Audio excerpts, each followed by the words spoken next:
Well, hello there, motherfuckers, and welcome to your Raw review. Sorry about getting this one out late to you guys. Was really busy, different work schedule.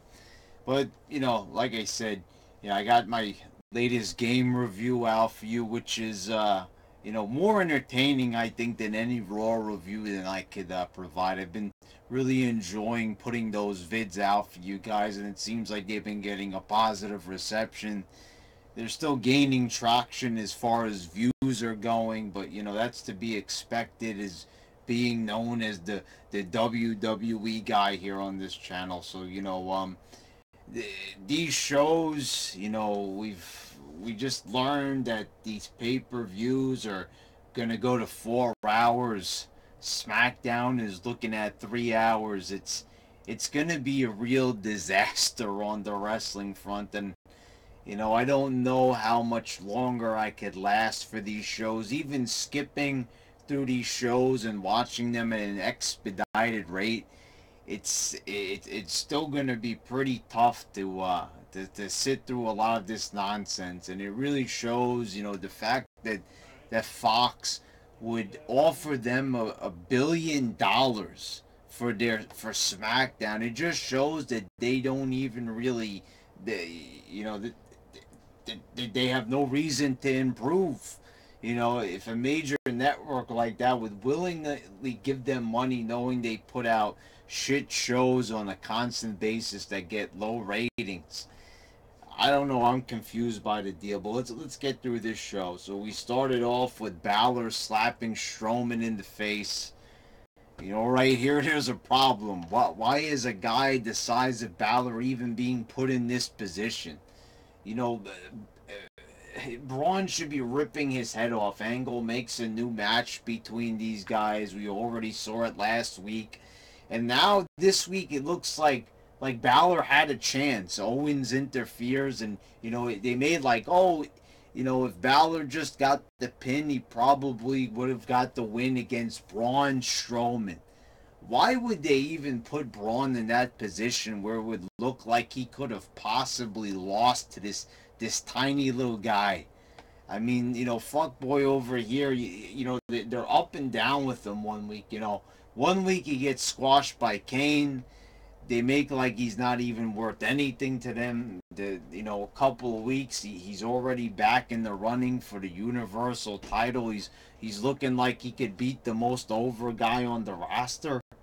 What is up with this booking? They don't know what they're gonna do with him either. Don't do anything with him, or just I'd rather they don't go full force with him. Like I said, who is really a Finn Balor fan?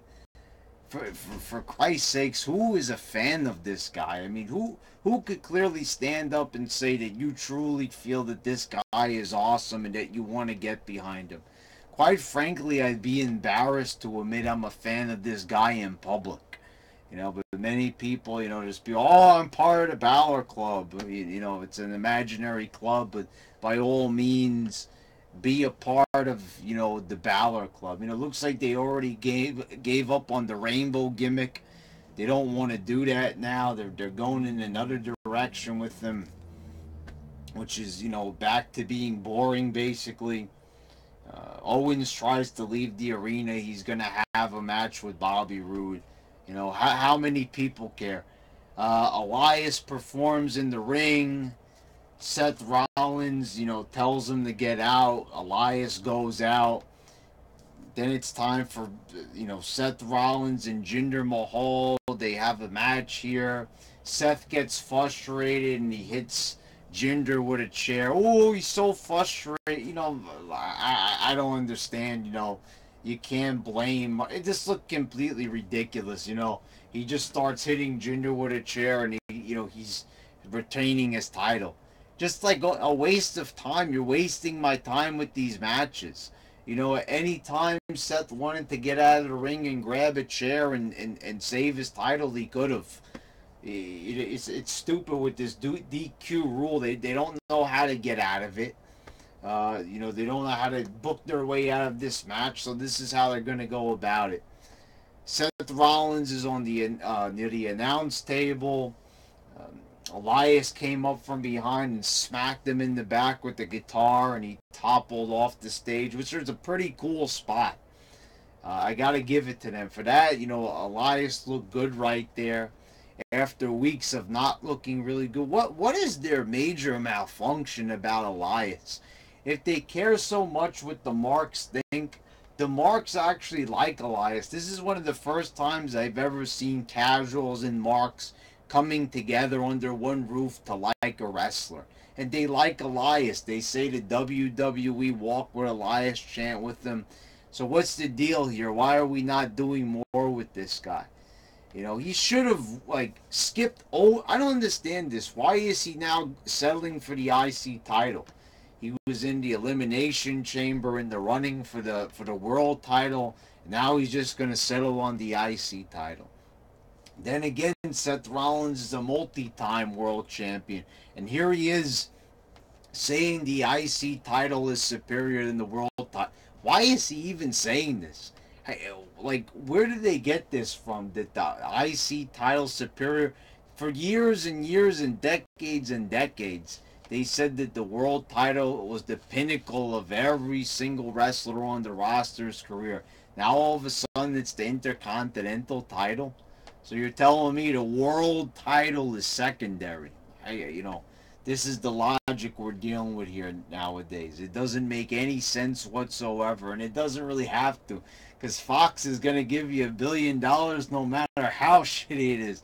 Doesn't matter how little logic the show has. It doesn't matter how bad the booking is, how devoid of characters or good acting or storylines of any sort. It doesn't matter. It's almost as if Fox thought they were buying into an Attitude Era WWE. It's almost like they hadn't watched a product in 20 years. They had no idea what they were getting. Up next was cringe time with Nia Jax and Ronda Rousey. Here we go, take 54 of trying to make Ronda Rousey look tough. Nia Jax, they just make her too much of a girly girl.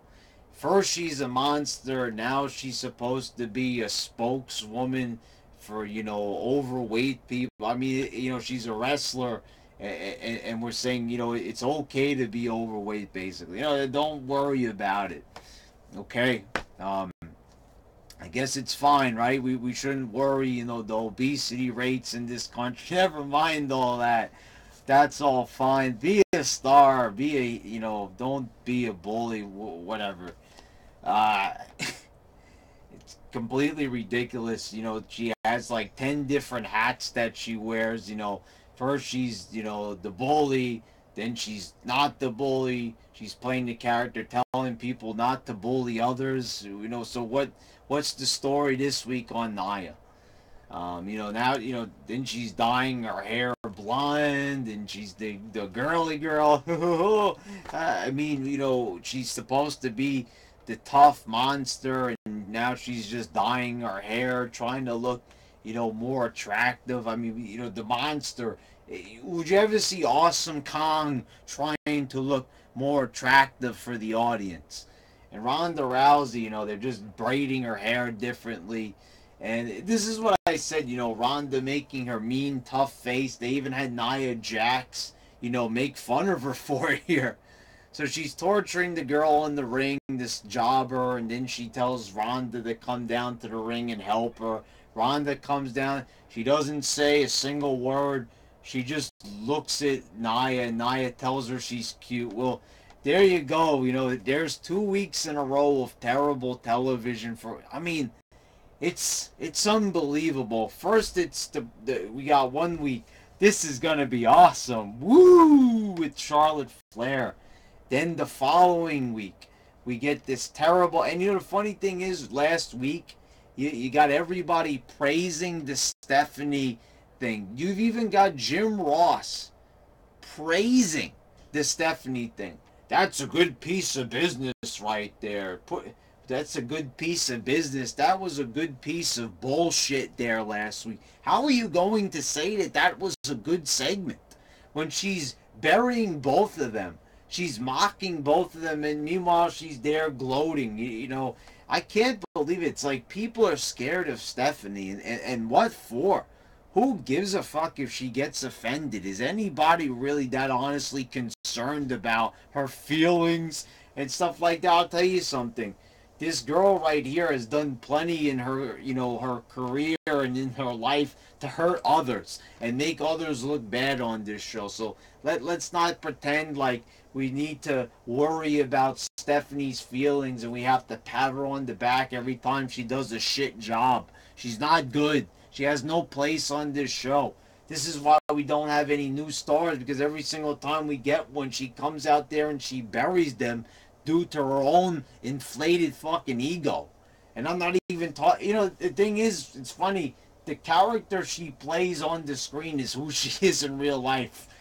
You could even, fact check this with a bunch of people who know her, from Vince Russo to others. No one really likes her. Only the people that really have a job and are counting on a job with her kiss her ass, and they won't say when she writes a bad promo.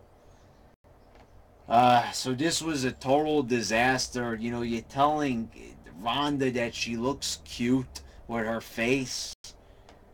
Matt Hardy and Bray Wyatt defeat the Ascension. Is there any reason, why we even switched the brands of the Ascension? Are we going to do anything with them? Apparently not. And what are Matt and Bray even doing? Are they going to have any types of segments anymore? How many weeks have we gone without any, reintroduction? They're talking about the broken universe. They're talking about the lake of reincarnation. But we're not seeing any segments. We're not even seeing any promos. Where's... You have these two great characters, undoubtedly two of the greatest personalities currently right now in the WWE, and you're not going to do anything with these characters? You're just going to sit there and just let them, just have match after match every week? I mean, okay, good, you're making them strong, you're building them momentum-wise, but they're not getting anywhere. It's just the same old deal week after week. Kevin Owens defeated Bobby Roode before the match. You had Strowman attacking him. Owens just ends up winning them. What a bland match.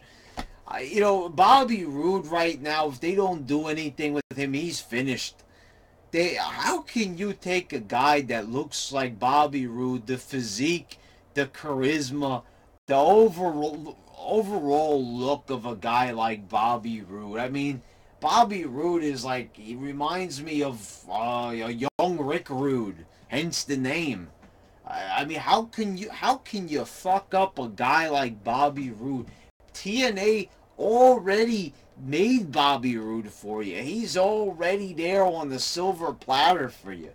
You already know what to do with Rude. Put your own spin on it, but you've basically got Rude over with the crowd. You just have to basically reintroduce him in the same way. Somehow, some way, we're like a few months into Bobby Roode, and it's a total disaster, without a doubt. I mean, this has got to be what... They wasted no time. This is almost as bad as another guy we're going to get to here on this roster in a moment. And it's right up in the next segment. Sami Zayn comes out. And I will, as I always do, being your YWC champ. One great thing about me, guys, is no matter how much I might hate or dislike a wrestler for the, the stupid hat that he wears, or the stupid dancing he does, or what it was that meme with him and Kevin Owens where he's doing this with the crowd, he's doing the goddamn Johnny Bravo monkey dance for some reason. He did a good job with the promo here. He really did. I have to say, Sami Zayn did a pretty good job with the promo. He tried with the material given. I'm listening to this guy's tone of voice. He was getting into it. His delivery was good. I have to say, I have no complaints here. Sami Zayn did an adequate job on the mic, and I ain't gonna knock the guy for it. He did a good job. He did what was asked of him. He conveyed this story, if you could call it that. I mean, but honestly, Sami Zayn is a competent guy on the mic. He just has like no character, nothing to him. I mean, no drawing power. But I mean, hey, I ain't gonna knock it. The guy tries. He goes out there. He puts an effort. He's doing the best he can with the shit creative. Bobby Lashley comes out. He's laughing up, and they arrive at the solution. Let's have a match. Why are we going to honestly have this match? I mean, like, are we really going to sit down at Money in the Bank? Bobby Lashley, he's not even going to be in Money in the Bank. Bobby Lashley, this guy, this jacked up monster that they have, this monster of a man. You're not going to put this guy in a high caliber match? You're going to settle to have him just wrestle Sami Zayn. Like this is his reintroduction. That would have been okay if this maybe was his first pay-per-view back. But he already had a match against, teaming up with Braun Strowman. Now we're going to have a one-on-one with Sami Zayn. Why are we doing this? Who wants to see this, honestly? Is this believable? You really think I'm going to watch a 10, 15-minute match? Money in the Bank is going to be like, it's going to be 4 hours. Not like, it is going to be 4 hours. It's already been announced, folks. Am I really supposed to be expected to sit down and watch all these matches? I'm going to tell you right now. I will watch the world title match, and I will watch the Money in the Bank matches for the men and for the women. But I don't think I'm going to be watching any. It's still up for debate. I am not sitting down for a Money in the Bank pay-per-view. It's not even a WrestleMania. It ain't even a SummerSlam. Hell, it ain't even a Survivor Series. And you're going to tell me I have to sit down for 4 hours? Every single pay-per-view now. So now the WrestleMania, you thought that was long. That thing's going to be like 7, 8 hours now. Like it wasn't already too long as it was. So we're going to sit down and we're going to watch 4. Get the hell out of here. That's not happening. There's no way I'm sitting down to watch a match that I already know the result ahead of time. Drew McIntyre defeated Chad Gable. Again, am I surprised here? They say they're going to take over the WWE. That's what we're going to do. We're going to take over the WWE. And so we're going to have these throwaway matches week after week. Are we really going to sit there and, believe this whole gimmick? Oh, Drew McIntyre, Ziggler, they're going to take over the WWE. Ooh. And then they're just going to have jobber matches with Chad Gable. Drew McIntyre's an impressive specimen. The guy really is. You hear me in the reviews. I praise him to hell. This guy's got in amazing shape. He looks like a star. He sounds like a star. So I don't know why we're still going on the same booking route with him. Do something creative with him. Or honestly, don't even bother. I always, how many guys are they really going to ruin that they brought back?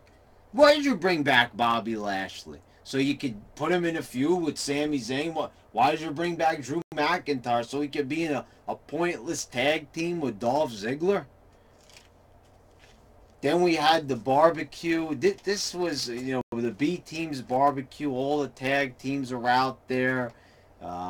You got Curtis Axel and Bo Dallas. They said they're going to challenge Matt Hardy and Bray Wyatt for the tag titles. They were trying to suck up to the other tag teams by giving them a barbecue. There was a lot of attempted humor here, and it was kind of just grating. This was one of those really corny, cheesy segments.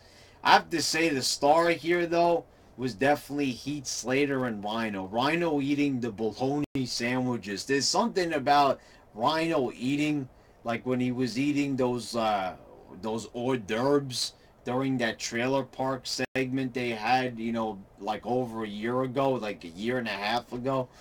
He's been really entertaining. Why are they not doing more with a guy like Rhino? Do you see how wide this guy is? Does he not look like enough like a monster to really get this guy over? But once again, it's wasted talent. Can I ask, who is not wasted on this roster? I mean, you've got basically the whole roster being misused. Not a single person is being used to the best of their ability. Even the guys in the top spots. I mean, seriously. I mean, you're going to sit there and tell me that a guy, and also, I have to ask the question. Well, I'll ask the question at the end because we're almost done here. They put Rhino through the table. Okay. The main event, if it could be any more anticlimactic, it was Sasha Banks defeating Ruby Riott at the end of a gauntlet match. So I guess she's not in the doghouse anymore, or their time is up in the doghouse, whatever it is. And but after that performance from Ruby Riott, I might not be a big fan of the girl, but she put forth a good performance, and I have to say that I was actually pulling for her. I wanted to see her win the match. She was doing a good job in there. She looked competent. She was putting on a good display, and then they just give it to Sasha. And it's funny, you got all this interference going on outside, and Sasha still overcomes the odds and still wins it. What a bunch of bullshit, honestly. Even, like making Ruby Riott. Ruby Riott could have looked like a monster heel at the end of this, and then they just killed all the momentum just like that. Good job. That's exactly what you want to do, right? You want to get Ruby Riott, who's not even over. You get a chance here to probably do something to make her stand out a little bit. It might just be a match, but she was looking good here, and then you rip it away and give it to Sasha, who nobody even cares about anymore. She proved herself to be an asshole, and the fans turned against her, and rightfully so. By the way, she ended Paige's career. Oh, I'm just saying. Just saying, guys. I'm just saying that's the truth right there. She ended her career. I'm just saying. So there you go. There's your Raw review. I'm sorry for the delay on this one, guys, but you got your review. This was a pretty fucking lousy show. I mean, I look at this show and I just see some misused talent. I mean, Balor slapping Strowman in the face, almost beating him. You've got to be kidding me. And then the best thing on the show was Elias breaking the guitar over Seth Rollins. Good spot there, but it remains to be seen. I mean, you're gonna give the guy the IC title. Are you gonna do something with the guy that's actually over in this company? Remains to be seen. Anyway, guys, hope you enjoyed the review. This has been your YWC champ, and I'm signing out.